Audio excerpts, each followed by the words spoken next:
What is going on, everybody? Welcome into episode 11 of the FanDuel Football Multiverse, where we explore various what-if scenarios and see how things could have been different across the NFL. Today, we're going to ask what if the Giants had taken Sam Darnold instead of Saquon Barkley in the draft. We're putting Darnold on the Giants and taking Saquon off the roster and having them face the Philadelphia Eagles. I am Jim Sonis, a senior writer and analyst at NumberFire, joined here by JJ Zachariason, editor-in-chief of NumberFire and FanDuel. JJ, it has been running back an NFC East week here on the Multiverse. Sam Darnold has shown some flashes at times his first 2 years, so what are you expecting here with some decent weapons around him in New York? Yeah, I mean, look, the big thing to me is the Wayne Gallman storyline. Of course, you know, your boy, as we noted on yesterday's stream, yes. how Jim was overweight on Gallman the week that he became starter for the Giants last year. But look, he's cheap. His DFS price is cheap, and we saw yesterday with Tony Pollard coming through with a big game, being that backup running back. I think we'll see something similar with Wayne Gallman, but the matchup's tougher for Gallman in this game. But I do still think that he would have been a good price, or a good value at his price. I'm calling it now that Wayne Gallman will be the MVP of this game. Wow. Miles Sanders can only dream to be what Wayne Gallman could possibly be. So it's gonna be someone It's going to be like, I guess the last time we saw the Eagles was that crazy game against the Chiefs. Oh, yeah, where Aguilar and Arcega-Whiteside both had, like, huge bombs at the end. Yes. So I would have said maybe this is Deshaun Jackson's game, but I think it's better to just say, like, it's Nelson Aguilar's game, the way that some of these streams go. Play action. Sam Darnold got me excited. He just wanted to get me drawn in there, but he finds Golden Tate. Darnold is interesting in this game because we can talk a lot about Darnold and how sometimes he creates his own issues. He has a little Jameis in him from like a combustibility perspective, we'll call it. Daniel Jones honestly does too. But he also has not had the best supporting cast in New York, obviously, the other New York team. Now he gets decent weapons with Evan Ingram, Sterling Shepard, Golden Tate, Darius Slayton. That's not a bad supporting cast, so I'm curious to see what Darnold can do in this situation here today. Yeah, I mean, he still doesn't have a good supporting cast. Oh, my goodness. That was not a good start. Is that Evan Ingram? Yeah. He still doesn't have a great supporting cast. They went out and got Denzel Mims this offseason, and hopefully that helps in some way. And they got Brashad Perriman, which you can argue that's not the biggest help in the world. But it will be good because I agree. I mean, I think that this Giants skill group is pretty good. I would have rather them, last year when they got Golden Tate to get more of an outside guy and let Sterling Shepard thrive there. But Shepard was fine. He's fine. He can play on the outside a little bit. Darius Slayton really broke out, which was really key to that whole group, being as strong as it is now. So, yeah, I mean, this is the best situation that Sam Darnold's played with really throughout his career. I think as you saw there too, like it's not a bad. There's a Golden Tate move as he ducks beneath a dude. That's the one thing he can do really well. Just I guess break a bunch of tackles, but 2 receptions already for Golden Tate. But the other thing that's key with Darnold here is that the offensive line underrated, I would say, for the Giants. Given the moves they have made, the players they have brought in, this game will not have Andrew Thomas there, but still, I would say pretty much across the board, even before you account for that. This has been a good offensive line as Darnold completes that one all the way downfield. There we go. That is Darius Slayton getting his first reception of the game as you were just talking him up, JJ. Darius Slayton, the long reception. But that offensive line is not bad either. And the Jets' offensive line was hideous last year. And they got hurt in addition to being bad down the stretch. So it's not only the better receivers, but also a better offensive line for Sam Darnold. And the way that I was thinking about it with the Jets entering the draft is that I don't think you're going to take the Jameis out of Sam Darnold. Like, he's going to make weird mistakes. What you want to do is decrease the times where he's put in those situations where he can make weird mistakes. Make things more stable around him, and the best way to do that, at least in my eyes, is by improving the offensive line, and that's exactly what the Jets did in the draft this year. Yeah, I agree. I don't think Darnold is nearly the bust that some people have already claimed that he is. Last season, The Jets only had 25 offensive touchdowns, which tied Pittsburgh for the worst in the league. Don't forget that Sam Darnold missed a chunk of time with mono, so that's right. a big reason for it, where they had probably the worst quarterback play in the history of the NFL playing behind him. But generally speaking, what we see in situations like that is these teams rebound and regress to the mean when they scored that few touchdowns. So they had 25 touchdowns this past year. You should expect them to hit about 30 to 35 touchdowns this season. So there's a little bit of positive regression there. It should help the guys in that offense, whether it be Le'Veon Bell, Sam Darnold, and those pass catchers. A little worried about my Wayne Gallman call because Dion Lewis just got a carry. I was just going to say, yeah. Yep. I'm going to stick with it, though. But Dion Lewis was added to this roster, as was noted on the FanDuel Football Multiverse contest page, or the landing page, to show you this is going to happen. And I believe that's Caden Smith. It is, yeah. Oh, my goodness. Caden Smith, man. He was a great streamer last year when Evan Ingram went down. I think he had 10 targets in one. That was Rhett Ellison. Oh my gosh, it was even better. Rhett Ellison, who is literally minimum salary, $5,000. Rhett Ellison getting them inside the 10-yard line. Minnesota Vikings legend, Rhett Ellison. Is that hyperbolic? Yeah. But the Giants inside the 5-yard line. Sam Darnold at quarterback. I can't tell from this angle if that is Gallman or Lewis in the backfield. It's Lewis. All right. This is not good. It's not looking great. Flag on the play.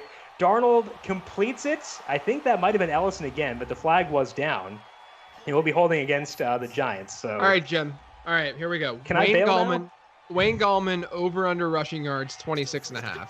I'll go over because I think that he will be the early down back. I'm guessing what it is that they have Dion Lewis slotted in as the number one third down back. So I'm hoping that Gallman still gets the early down stuff. I think this is him. What about 40? This dude looks like at least a foot taller than Dion Lewis. So it has to be Gallman. I'll go over on 40 as well. Oh, that might have. Okay. I thought that Ingram was going to roll in there. Okay, 40 is our number because I'm going to go under. Okay. I think that's a fair number, though. I'm not pounding the table for the over on that one. Yeah, I was just trying to read the market a little bit to get to the right spot there. Yeah, I think 40 is the correct number.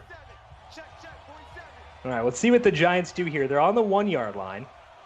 Darnold under center and fakes the handoff, and he gets just annihilated by Fletcher Cox as Penny couldn't quite get the block, or Elijah Penny.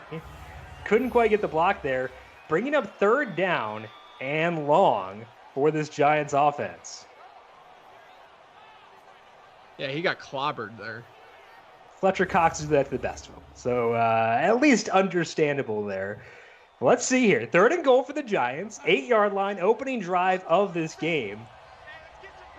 I think that's got to be Wayne Gallman in there, but I honestly, again, it's hard to tell from these angles what the numbers on the jerseys are. But 3rd and goal from the 8, that is Gallman. Come on, throw it to him, Sam. Let's do it. You're just standing there, buddy. Let's do something. Oh, my goodness. And to be fair, we were rushing yards there, correct? Yeah, okay. I don't care. I wanted it for my MVP call because I've got 2 Gallman exposure things in the ether right now because I have he should be the MVP and the over on 40 rushing yards. Yes. And that first drive was not encouraging for either. So I feel like chat will be relentless towards me here. Yeah. And honestly, I deserve it. It's fair. Do your worst. I want people to light up chat with the under. Just saying. Do your worst. That is what I will say. Aldrick Rosas, who had a weird incident a couple weeks ago, will come out here for the field goal attempt. 41 seconds left in this opening quarter. That was a long opening drive by the Giants. And Darnold able to move the ball mostly via Golden Tate, but could not get the touchdown as the offense sputtered once it got near the goal line. But Rosas does get the 3 points there. It puts the Giants on top 3-0, which means we'll get to see the Philadelphia Eagles. And Miles Sanders is about to make me look real stupid for calling Wayne Gallman over him for the MVP. Doug Peterson looking real to life there. Always encouraging. But I think Miles Sanders, if I had to pick a second MVP, I guess I would go that way. Miles, this year's Dalvin Cook Sanders. I can get behind that. Yeah, I'm here for it. I think that he's the top case to be that guy. Maybe Boston Scott will just return this kick and it won't matter. Yes. Rosas kicking it off to Boston Scott there, and he will return it from the 1-yard line. Scott's got some good wheels, but gets it out to around the 25, taken down there. All right, so we'll see Carson Wentz and the Eagles leading this opening drive. You mentioned, JJ, we had already seen them once in this FanDuel Football Multiverse. That was against Patrick Mahomes when we were seeing what Mahomes could do with a lack of pass catches around him. And in that game, it was before we actually moved to arcade mode, but the Eagles offense moved the ball really well. And I think, for me personally, I've got pretty high expectations, especially against the Giants defense that is not a top-tier unit. Yeah, they're beatable. Carson Wentz was aggressive, too. He threw it down the field a good bit. That was a fun game because both quarterbacks were aggressive. So I think that the offense should be able to move the ball. That's not a good start, though, with Miles Sanders on just 2 yards. 2nd down and 8 here for this Eagles offense. Nelson Aguilar, Deshaun Jackson, Alshon Jeffrey all healthy for this game as we revert back to the 2019 rosters. Obviously, this team is going to look a whole heck of a lot different for 2020, especially because we don't know what Alshon Jeffrey's health is going to look like. We don't know what their personnel usage is going to be, given all the receivers they added via the draft. We don't know if Dallas Goedert will still play the same role he did last year. There's a lot of question marks around this Eagles offense, and that makes them a little bit harder to project. But, JJ, I think if you are trying to convince yourself that Carson Wentz can be a fantasy viable player, having all those weapons makes that case a lot easier. Yeah, I mean, I think Carson Wentz is a top 10 quarterback in fantasy. He's basically produced like that when he's been healthy throughout his career. You have a little bit of rushing juice with him, but you have pretty strong weapons across the board with the 2 tight ends who were the best set of tight ends that any quarterback can throw to in the NFL. And then they add Jalen Reagor, who I liked a lot coming out of TCU. Deshaun Jackson can obviously lift the lid off of defenses. And hopefully Alshon's healthy. I think that's going to be a key for them, just to have another body there to be able to throw to. So, if Alshon's not, probably see a lot of 12 personnel like we've seen in the past from this Eagles team. Nice run there for Miles Sanders. The unfortunate thing is that a key part of that big run was Brandon Brooks. They were a nice block. Brooks tore his Achilles and is going to miss the entire year. And that's a big loss for this Eagles team. And not a huge gain there for the Eagles on 1st down and 10. But you look at this team and this offensive line that's been so good for the past couple of years. They were a big reason that Nick Foles was able to lead them to a Super Bowl. But now Jason Peters, free agent, Brandon Brooks, injured.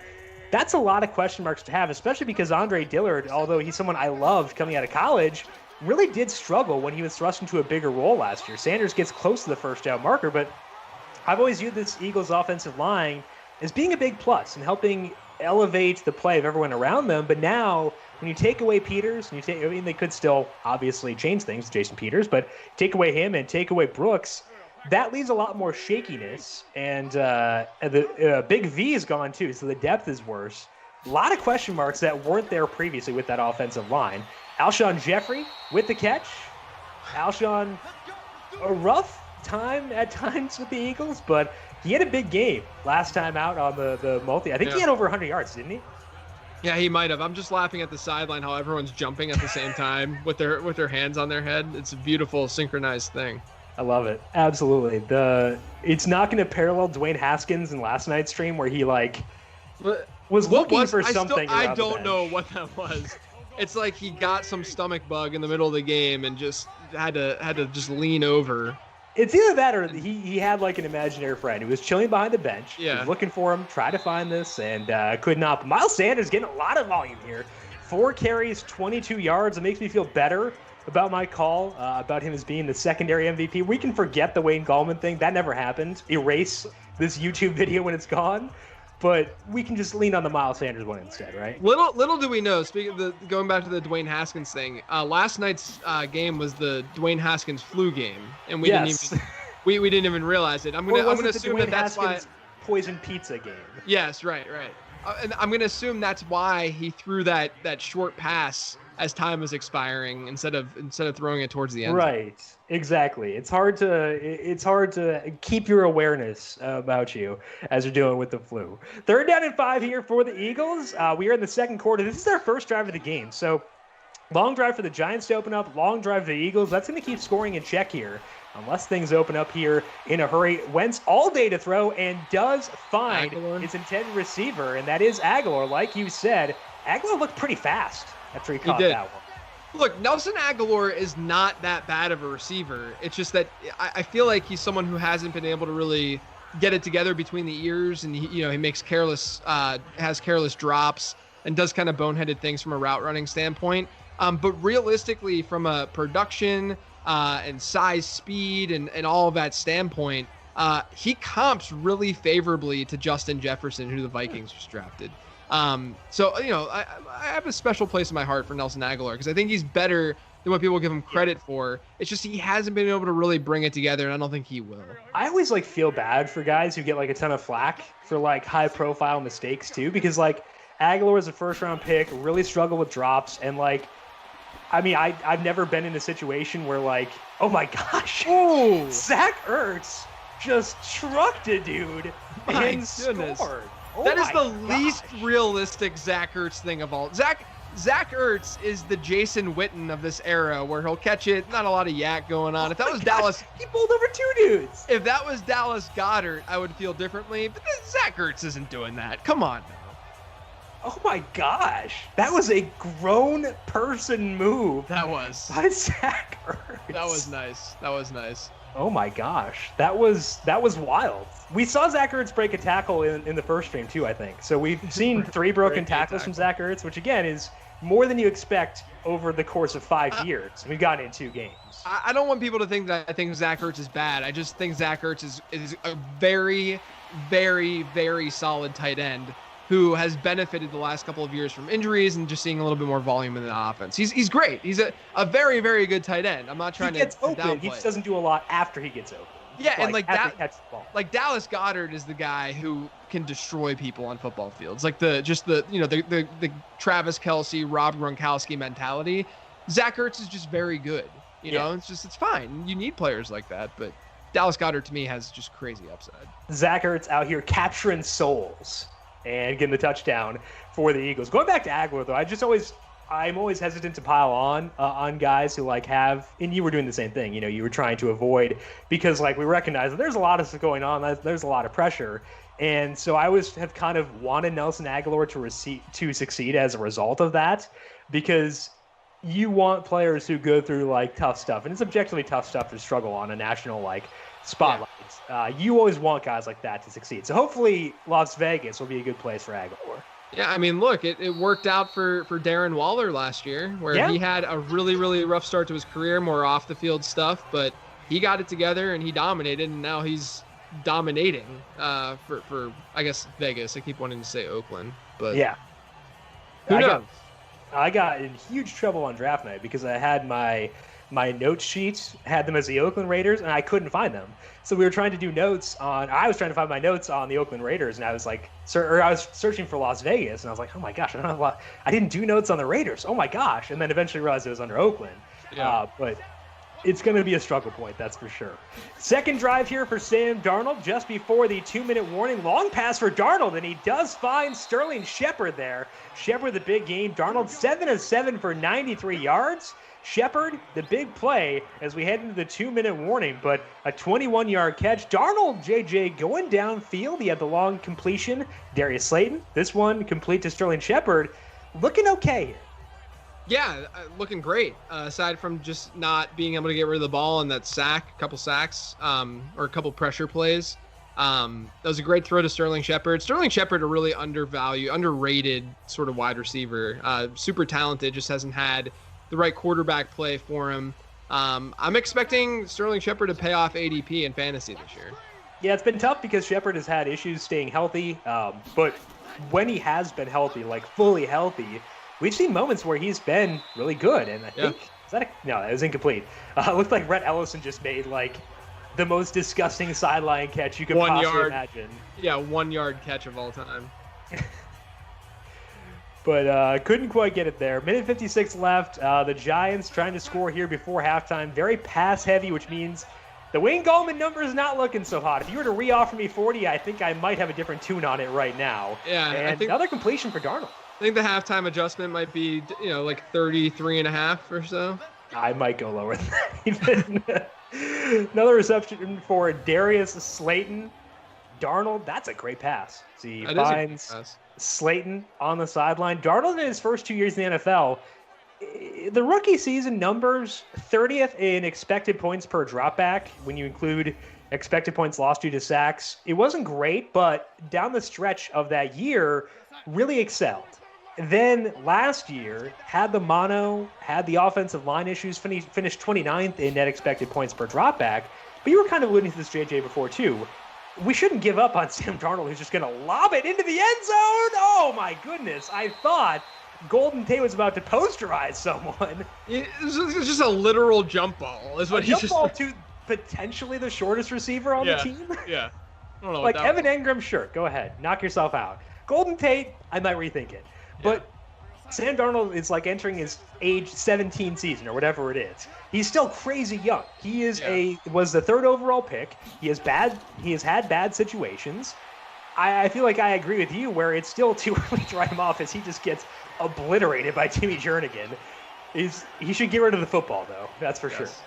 Yeah, I mean he's clearly doesn't have very high awareness in Madden given the fact that he keeps getting sacked, but yeah, I mean, look, we've seen situations with some quarterbacks struggle-ish early in their career, but Darnold's at least had chunks of games and stretches of games where he looked really good. It wasn't just one game. Oh my gosh, and that's a completion to Shepard. Shepard almost broke that one. That's a good half from Sam Darnold. But yeah, like you said, it's not just one game. It's been chunks of games where Darnold has looked really good.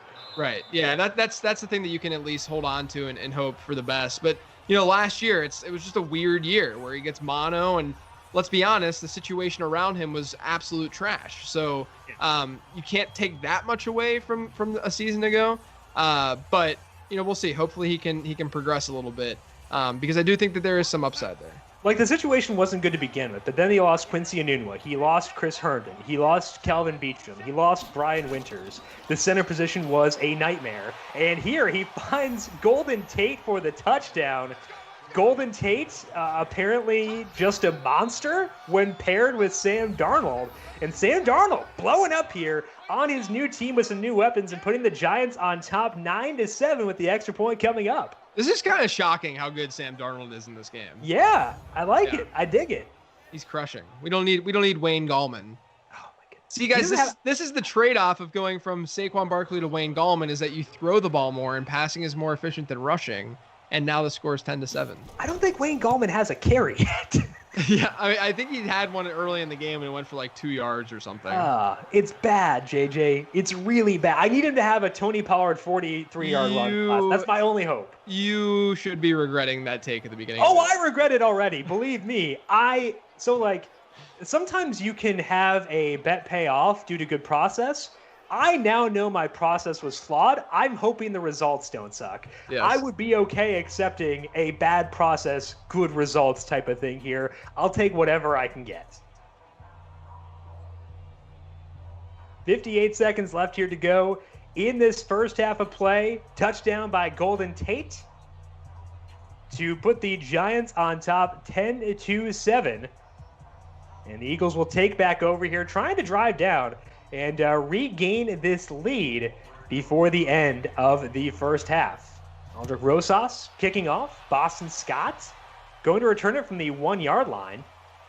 Still a lot of time here left for the Eagles to operate with on this second drive of the game. It's, again, I say second drive because both the opening first drives for each team took a long time. The Giants were able to move the ball a bit more quickly on their opening drive. But the Eagles will take over here once again. We'll see if we can get more Zach Ertz truck stick motion out there. Yeah. Bowling dudes over. Remember when they first introduced truck stick to this game? How amazing it was? Broken and beautiful. It was so much fun. That's the only way you can describe it. Yes, it was broken. Yes, it was also beautiful at the exact same time. And the QB cone. Remember the QB cone? I turned it off immediately because I couldn't do it. A lot of coordination there. Miles Sanders going out wide. Anything that involves coordination was not going to be a strong suit for me. And there is a completion to Deshaun Jackson and the face mask penalty. So that's going to move the ball quickly. D-Jax showing that speed there. unleashing his inner Nelson Aguilar, I guess, because Aguilar also looked pretty fast when he had that reception earlier on. But Eagles down to the 35-yard line already. Spread out production from the pass catchers. Zach Ertz with the touchdown, but everyone else kind of chipping in. We saw Jeffrey get a catch. We saw Aguilar get a catch. Now Deshaun Jackson mixing in there. Again, the first stream we had J.J. Arcega-Whiteside blowing up. So a lot of things possible here with this Eagles offense in this FanDuel football multiverse.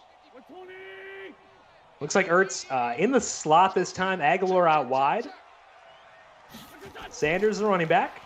Wentz drops back to pass, completes it to Ertz, and he gets jacked up. I think that was retaliation. Oh, my goodness. Ertz, yeah. Got the touchdown. This time, he is on the receiving end of a blow, fumbles, and gives it back to the Giants. What goes around comes around, baby. Man, that absolutely was payback. That was a great hit. It wasn't even a dirty hit. Like, it was a full-on forearm shiver. Yeah. That was a clean hit and a good hit, causing the turnover. All right, so we're going to see Sam Darnold back out there, and he has been lighting up the field so far. 10 of 12, 152 yards, and a touchdown. The touchdown to Golden Tate on the last drive.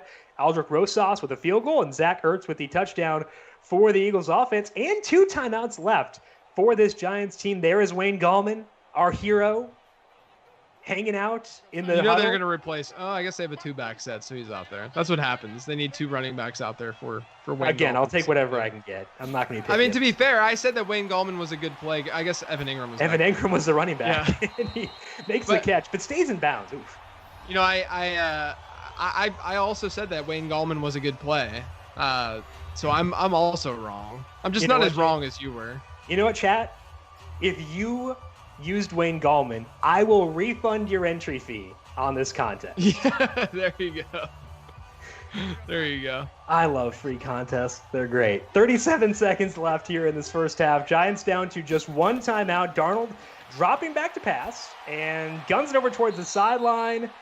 Can't tell who that was. It may have been Tate again. Couldn't quite see. Getting that completion Shepard. Percentage up. All right, Russell Shepard with the reception. 3rd down and 2, 33 seconds left. Golden Tate wants that rock. Pounding his chest. He's ready. He's jacked up. We know that what Golden Tate can do when he's angry. He is the football version of Jose Bautista. You never fade a Golden Tate revenge game. You never fade a Jose Bautista's angry game. As that one, there we go. Dion Lewis again. Your boy Dion Lewis. And that may force the Giants to burn that final timeout. You say your boy Dion Lewis jokingly. I had a long time where I was a big Dion Lewis person. Like his first year with Tennessee, when they, for whatever reason, kept on using him, I had him in a dynasty league, and I was the biggest Derrick Henry hater of all time. I was like, no. Yeah. Keep feeding Dion Lewis, please. It was terrible and never worked out, but it was awesome. I love Dion Lewis because he went to the greatest university on the planet. There you go. The University of Pittsburgh. Absolutely. And another completion to Dion Lewis. So hopefully you read the depth chart page before filling out your lineups, because Dion Lewis, 2 receptions, 10 yards. He's outscoring Wayne Gallman pretty easily here. But the Giants have no more timeouts. We're going to go to halftime. The Giants up 10-7. The Eagles will receive the opening kickoff of the second half, though. So plenty of time left to go in this game. We are once again doing 2 streams per week here on the FanDuel Football Multiverse. Next week, pair of fun ones. There was a rumor that the Browns had, or the Seahawks had at one point offered Russell Wilson in a trade for the first overall pick. I believe it's the one they used on Myles Garrett. We're going to put Russell Wilson on the Browns and see what that would look like had the Browns traded for Russell Wilson. Our second stream next week will be, what if Kyler Murray had fallen to the Oakland Raiders? I guess it's now Las Vegas, but there was a lot of chatter about how much John Gruden loved Kyler Murray, and personally, I wanted to see what that would have looked like, and I want to watch Kyler Murray in Madden too. I want to see what that offense could do with maybe they open things up with a non-Derek Carr quarterback. So 2 fun streams next week. The Russell Wilson one coming up on Wednesday. Kyler Murray on Thursday right here on the FanDuel YouTube page. JJ, those should be pretty fun. Jim, I'm still fixated on the fact that the Giants had 5 rushing yards in the first half. Why? I know that was unprofessional of me to say, and I should have talked about the streams and how excited I am that Kyler Murray is going to be playing with John Gruden and how great that is. By the way, remember when Kyler Murray, when people were mad at Arizona for just giving up on Josh Rosen and going for Kyler Murray? It seems like forever ago, but it was literally like a year ago. Given my Wayne Gallman play, I should not mention the fact that I liked Josh Rosen coming out of college, but I liked Josh Rosen coming out of college. So I'm just having a rough. It's a rough stream for Jim, guys. It's okay. I'm gonna dump them all out now. So those of you watching can just know that like my analysis is hideous. Is that Zach Ertz again? Oh my gosh. I hope not. He just broke a tackle after going out of bounds. Man. Is Zach Ertz like secretly Rob Gronkowski? Like, have we all been duped here? That was impressive. He's got a plan with the chip on his shoulder.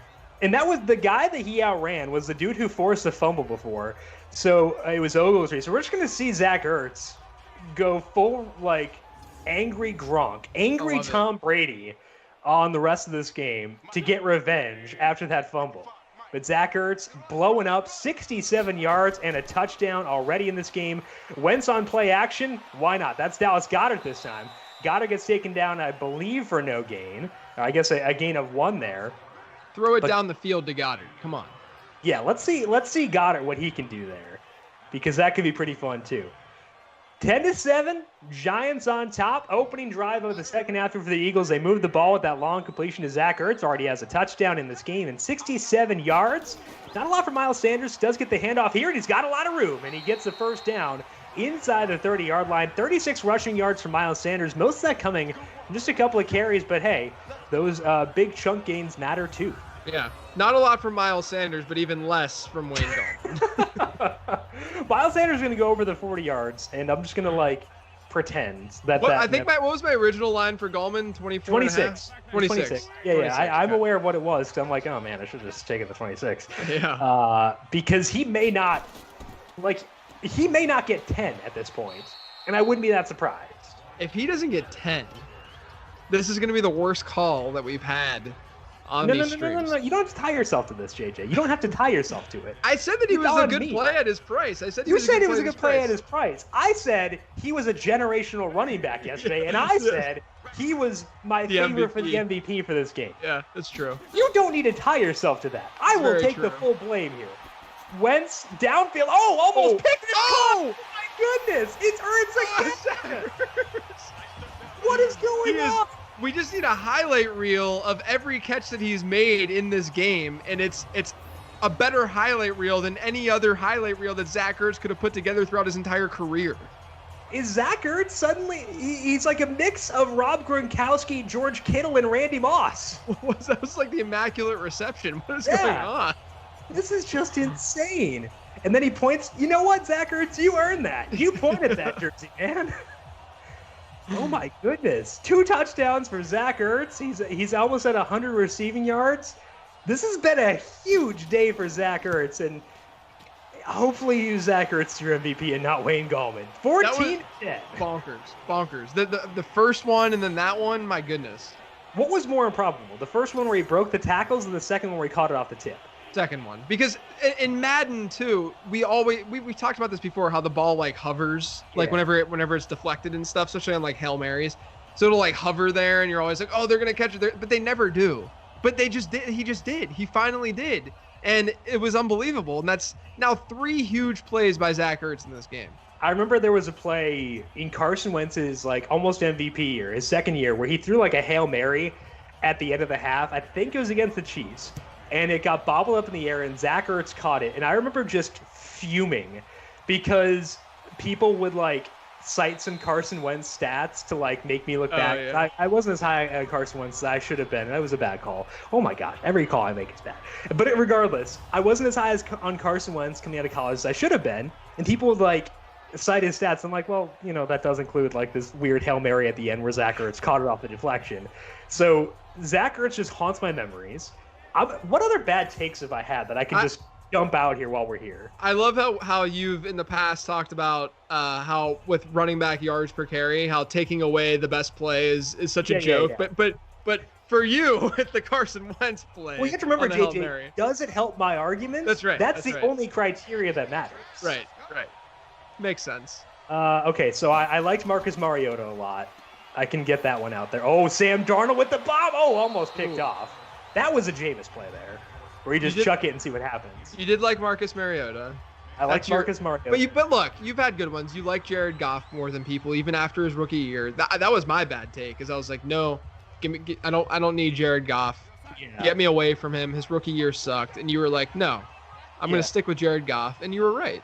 I didn't have good takes. I liked more his situation. I think that I liked the changes they had made around him. Dion Lewis again, get out of here, man. But I like the changes they had made around him, which is why I was higher on Jared Goff than most. So it was more a taking into account situation there. Other bad takes. Oh, I liked Brad Kaya. Yeah, you did. I remember that. People listening, I would say 70% of you have no idea who Brad Kaya is. Probably. I liked him a decent amount coming out of college. Oh, there's Wayne Gallman! Go!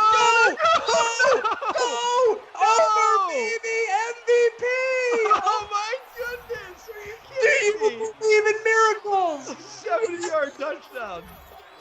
The spirit of Al Michaels is here. You have got to be kidding me. Wayne Gallman, generational running back. Owned. Completely owned. We've all been owned by Jim. I think that this is only because I was admitting, oh my gosh, what did you? It's only because I was admitting all the times I've been wrong. Had that not happened, Wayne Gallman would have been stuffed. Yeah, this is the universe saying, Jim, thanks for being humble. I feel like I need to start crying. Academy. That was unbelievable. So again, remember the discussion we had on process versus results? I know the process is bad. Well, here's the thing, Jim. Here's the thing. If you take away Wayne Gallman's best run, he has 5 yards. Yeah.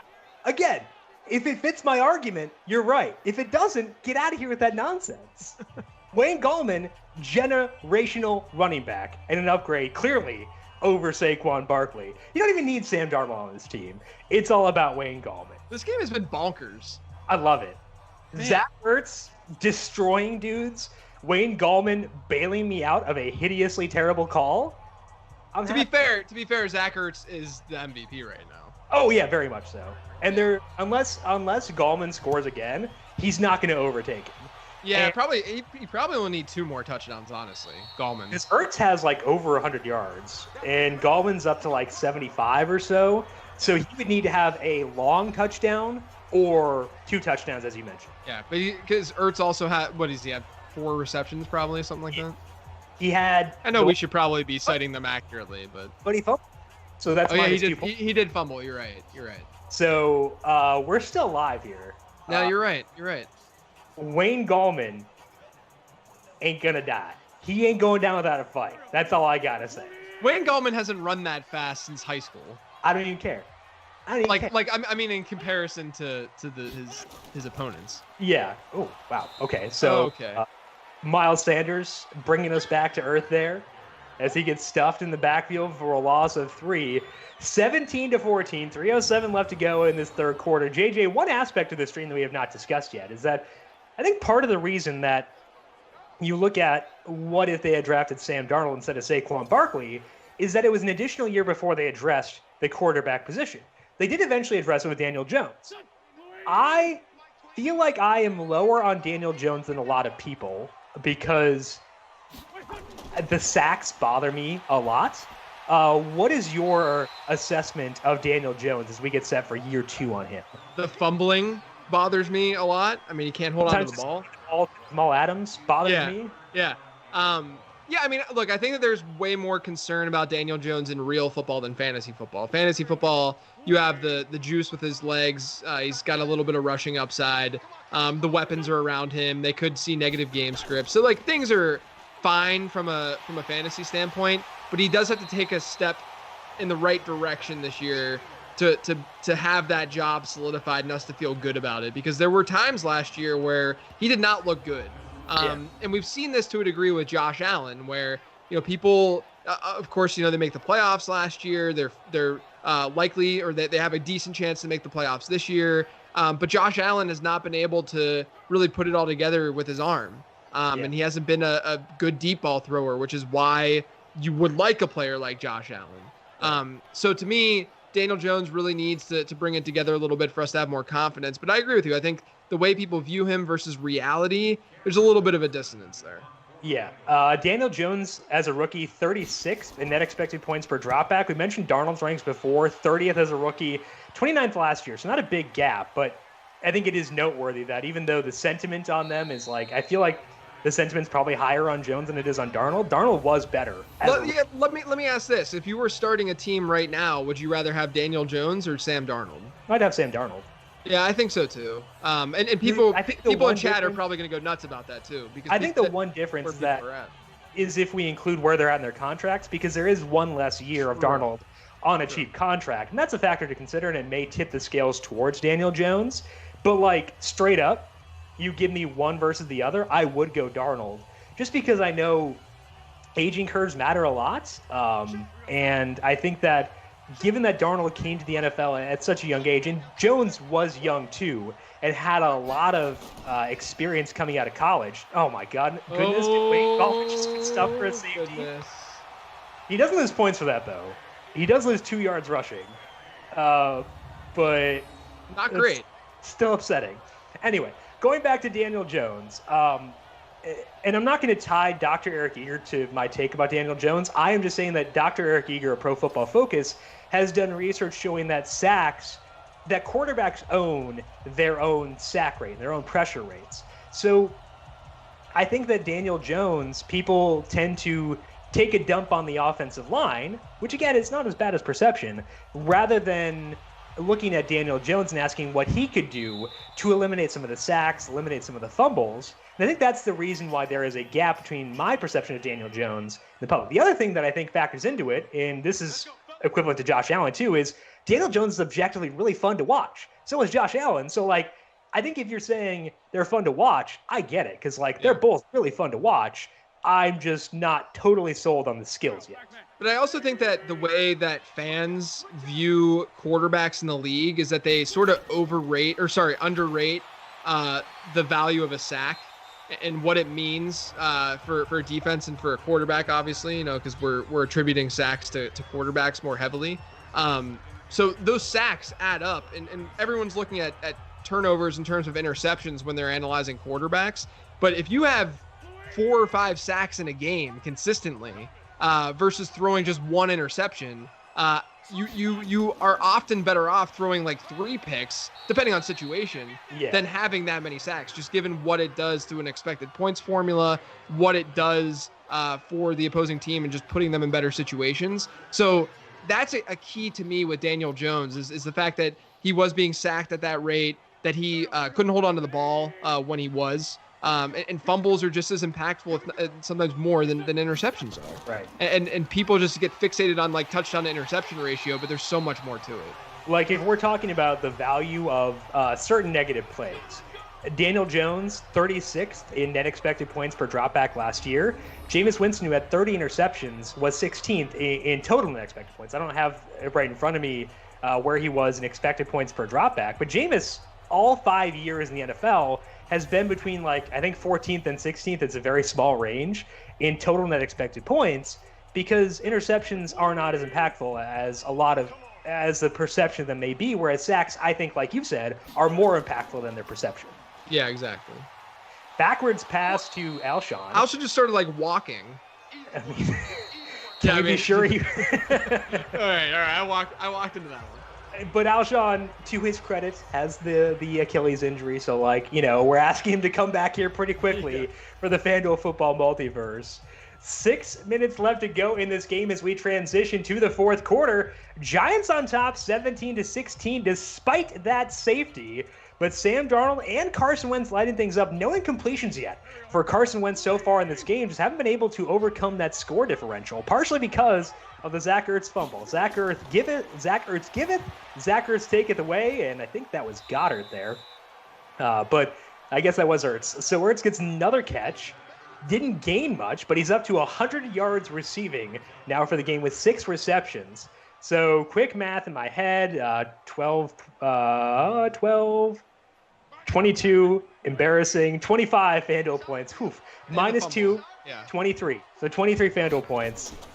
I need to work on my math. It's very difficult. Oh, Carson Wentz. First incomplete pass. Yeah, airball on that one. He's been good in this game, efficient. No rushing yet, but that brings up 4th down and 12, and I believe the Eagles are going to have to punt once again. Give the ball back to the monster that is Sam Darnold. I thought you were going to say Wayne Gallman. I mean, I've given up on that. I've cashed out. I got what I needed from that take. At a certain point, you got to know when to step away from the table. I've made my choice. Sure. We're gonna cash out here on this one. Yes. All right, so a 1-point lead here for the Giants. This would be the game script to go to Wayne Gallman, and if he keeps on losing yardage, that the under on 40 yards could still be in play. So we'll see. Help me out here, Wayne. Probably go a little bit more run heavy because they have the lead. He's going to need to do a lot to get to Zach Ertz because, again, Ertz has 23 FanDuel points. Gallman would need, they need a big touchdown. Yeah, he'd need 110 rushing yards and 2 touchdowns because he's not going to get any receiving. There we go. Go, Wayne. Come on, Wayne. Break that tackle. Oh, my goodness. 92 yards and a tutty. He needs 110 yards rushing and a second touchdown. This isn't over yet. We're still alive here. I can't believe that this is happening. I think this is, if he were, it's not going to happen. But if Wayne Gallman were to be the MVP, I think that'd be better than the Blake Bell game where we weirdly obsessed over him. Yeah, and Blake he was Bell awesome. Game was awesome. Yeah. The Belldozer coming through. I mean, Wayne Gallman has had 2 runs that were good in this entire game. I think he's had 2 runs that have gained positive yardage. He took a safety on one of them. Right. But trying to ice this lead here, spread things out. There you go. I think that's Dion Lewis in the backfield, though. This is disappointing. They're trying to hold us down, JJ. I'm bringing you back into this one now. It's a good call again. Long pass from Darnold, and that's picked. He went Jameis again. Once you make the connection in your brain on the field between Jameis Winston and Sam Darnold, you cannot shake it. They were the most perfect comps coming out of college because they came out as redshirt freshmen. They had limited experience. They had a lot of turnover problems in college, and those turnover problems have followed them to the NFL. And it's really hard for me to shake that comp for Sam Darnold now that it sticks out in my brain. Yeah, let's just get Sam Darnold some weapons to be able to channel that into amazing fantasy production. Yeah. I don't think Jamison Crowder is going to quite be on that level, unfortunately. Eagles getting a second chance here, though, after that last drive falter. Down by a point.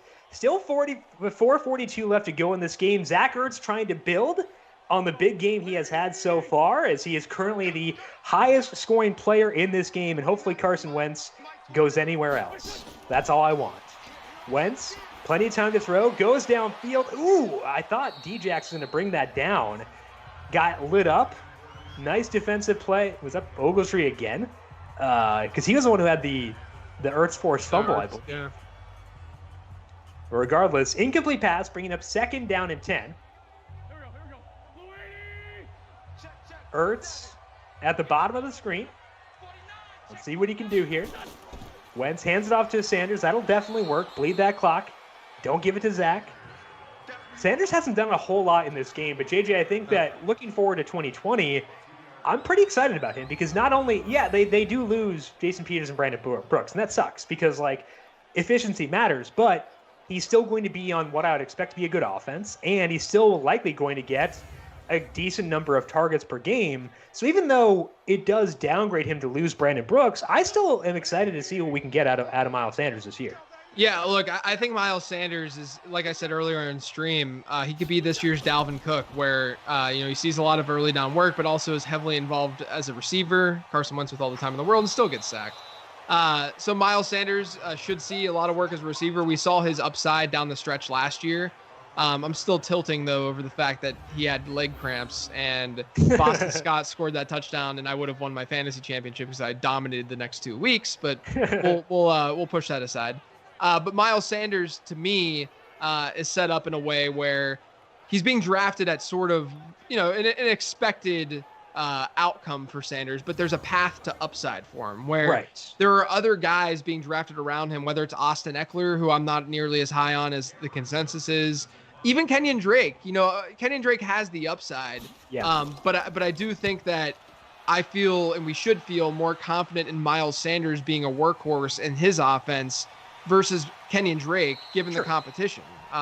Chase Edmonds is good. I mean, we've seen him do things in the past, whereas there's not a lot going on in Philadelphia. And I know that Doug Peterson has split the backfield in the past, but they also have not had anyone like or even close to Miles Sanders. So I like Miles Sanders because he's a player where there is room for growth. And there is for Kenyon Drake, too. Don't get me wrong. I don't want anyone to take that the wrong way. But there is room for growth for Miles Sanders. And that's the exact kind of player that you want to pick, especially if you can get him in the second round. And I think that also just like from a baseline offensive expectation perspective, I like the Cardinals. Like they're a fun offense, and I would expect good things out of them. This is not Wayne Gallman. Anyway, I'd expect good things out of them because Kyler Murray is a good player. I think that Cliff Kingsbury showed and DeAndre Hopkins will elevate that team, but my baseline assumption is that the Eagles will be a better offense than the Cardinals, and that matters too. Yeah, for sure. That's not intended to be a shot at the Cardinals because, again, Kyler Murray is really fun. I'm excited for next week's stream. We get to see Kyler Murray on the Raiders with I guess it won't be with the fun pieces they will have for this year. Like Kyler Murray with Henry Ruggs, Lynn Bowden, and Brian Edwards. Yeah. That'd be sick. I could definitely get behind that. It won't be that, but it should still be fun. That's the Thursday stream next week. The Wednesday one is Russell Wilson on the Browns. What if they had traded for Russell Wilson? Should be a fun couple of games. Come on, Wayne. A couple-yard gain there. I guess nothing.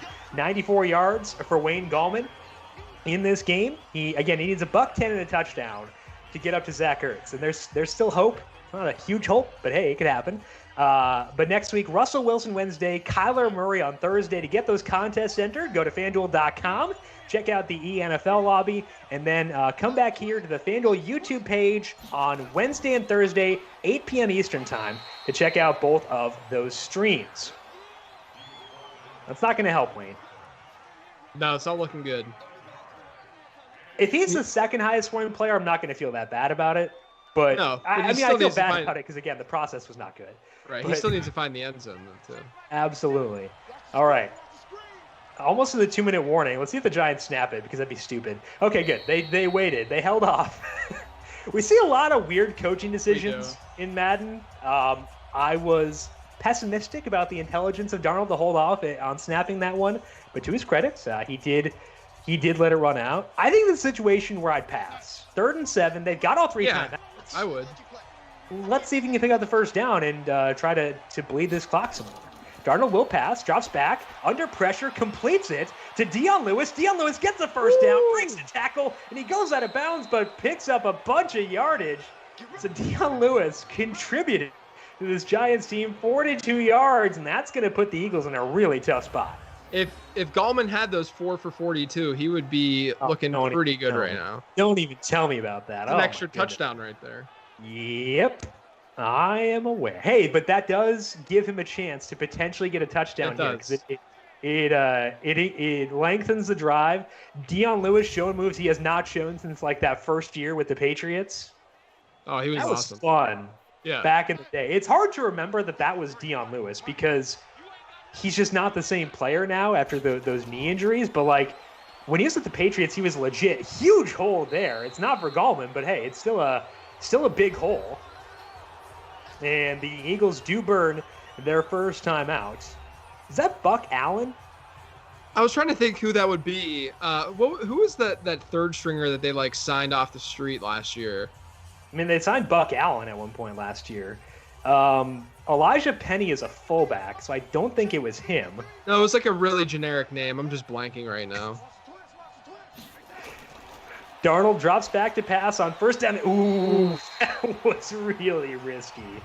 Again, he's Jameis. Just throwing it out there. And also throwing when you could have, in theory, run that clock down quite a bit. Yeah. Dion Lewis in there. So the Wayne Gallman MVP push is dead because he would need more than this space to get to 110 yards. Dion Lewis with the catch, makes one man miss, almost broke a second tackle, but taken down. Eagles take a second timeout, and I'm all in favor of passing, but I feel like this is a situation where I'd be keeping things on the ground and trying to run out that clock. They did complete it, so the clock, they did force the Eagles to take a timeout, but kind of surprised at how pass-heavy this Giants team has been. Especially if they get a field goal, they're up 4, so the Eagles would have to score a touchdown to get a win. So, yeah, I agree. I mean, I think throwing it right now is a little... Come on, Wayne. Get in there, buddy. Oh, okay. Ooh. Well, I was hoping he'd be at least closer to Ertz so I could justify it better, but regardless, they do get stopped short, so Aldrick Rosas probably coming out for another field goal attempt here. Already has 1 in this game, along with a couple of extra points. The Eagles got their 16 via 2 touchdowns by Zach Ertz and a safety by the defense. We're not going to say who was carrying the ball when they got that safety. Rosas on for the field goal, and that one is good, making it 20-16. All right, so the Eagles will get the ball back, no timeouts, 1:28 left, and they need a touchdown to get this lead. Eagles always part of the drama. I know did they win that Mahomes game or did they just make it close? I can't remember. I can't remember either. I think they won. I think they did too, but I'm old and can't quite. It might have been a last-second field goal. I think you're right because we were talking about Jake Elliott. Yeah. Having having it in his ice in his veins. I know it's crazy, but these Madden streams don't leave a mark for us, really. Like a real football game does. I'm sure they do for all of you listening. I'm sure that this is the most impactful thing in your life. But for us, for some reason, we've forgotten how that game went. Boston Scott with the kickoff return here breaks 1 tackle, and that was almost a face mask penalty, but gets out to the 25-yard line. All right, minute 24 yet left. Let's see what Carson Wentz can do. He's been able to chuck it deep and complete some passes in these Madden streams before, and he's done so at times in this game, mostly to Zach Ertz. And Ertz can add on to his MVP resume here and bolster the lead for those who used him. Zach Ertz entering this game, $11,500 over on FanDuel, paying off easily so far as the highest scoring player in this game. Wentz, looks like a 3-receiver set here. Ertz in the slot at the top of the screen. Wentz looks like he's going to Ertz. Now that's to Deshaun Jackson. Jackson gets jacked up but hangs on to it. Minute 16 left. They will have to go no huddle here. And again, Madden does automatically deduct some time when you decide to go no huddle. So the Eagles going to have to think about utilizing the sidelines here, trying to complete some passes quickly and move the ball downfield. All right, minute 1 left after the runoff. Ertz to the right of Carson Wentz. Wentz all day to throw once again, but the clock running down and completes it. Nelson Aguilar again. There he is. Coming through in the clutch. Nelson Aguilar has never had issues catching passes late in games. Definitely has never happened. And he gets another reception there, but the clock keeps on ticking. This is close. Aguilar had that big catch again against the Chiefs. 30 seconds left, but they're on the 22-yard line. They're at least in position to put this ball in the end zone. Wentz, again all day to throw, throws it out towards the sideline. Oh, almost intercepted. Man, I thought that was. That was Ogletree again. Alec Ogletree has been everywhere in this game, which is weird. It is weird. Yeah, right. We'll leave it at that. 22 seconds left. 20-16. Eagles need a touchdown to win this game and potentially swing some DFS contests here as well. But Aguilar play was impactful from that perspective. Wentz, pocket, set up, completes over the middle of the field. Ooh, that's going to be tough. 15 seconds left. Yeah, Alshon Jeffrey with the catch. I'm not sure if they're going to have time. Wentz is celebrating, but I'm not sure they're going to have time to get another playoff here. 7 seconds, 6 seconds, 5, 4, 3. I think this game is over and the Giants win. Sam Darnold leads the Giants to victory. Doug Peterson, you have every right to be upset. Seriously. Although it was kind of on you with the way the end of that game went. But Sam Darnold, JJ, leads the Giants to a win. Any final thoughts for you before we close up this stream? Shocking performance from Sam Darnold, I would say, although he wasn't facing the toughest secondary in the world. And you were very lucky to have the out that you got with Wayne Gallman. Lucky is the right word.